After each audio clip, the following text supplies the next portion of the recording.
నీచాతి నీచ పత్రిక కథనం. ఎర్రబస్సు రావద్దని ఎవరు రాదన్నది ఎవరు? జగన్. భోగాపురంపై నాడో మాట నేడో మాట విమానాశ్రయం ఎందుకని నాడు ఎగతాళి.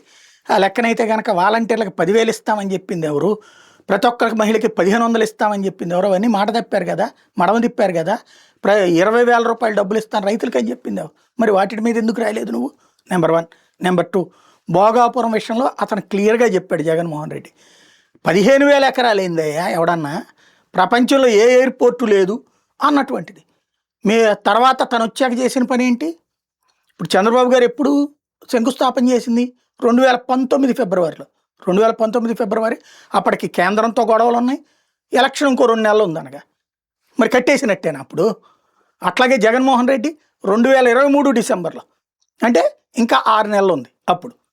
ఆ తర్వాతన బిగిన్ అయింది. అప్పుడు జిఎంఆర్ వచ్చాడు. అప్పుడు ఏమి 100% ఏం పూర్తి కాదు. అప్పుడు 30% పూర్తయి ఉంటుంది, ఇప్పుడు 70% పూర్తయింది. మరి 15,000 ఎకరాలు అయితే జగన్ ఇవ్వలేదు కదా. ఇచ్చింది ఎంత? 2,000 ఎకరాలు 2,500 ఎకరాలు ఇచ్చాడు. జగన్ చెప్పిన మాట నిలబెట్టుకున్నాడు కదా. ఇంటర్నేషనల్ ఎయిర్పోర్ట్ వచ్చింది అక్కడ. బట్ ఈ కాన్సెప్ట్లో మరి విషయం మాత్రం ఎందుకు చెప్తాం? ఒక మాట ఎందుకు చెప్తాం? రెండు చెప్పు. జగన్ ఏం చెప్పాడు, తర్వాత ఏం జరిగింది అన్నటువంటిది. ఎందుకు ప్రజల్ని మోసం చేయడానికి జర్నలిజం చేయడం? దానికంటే అడుక్కు తినడం బెటర్ కదా.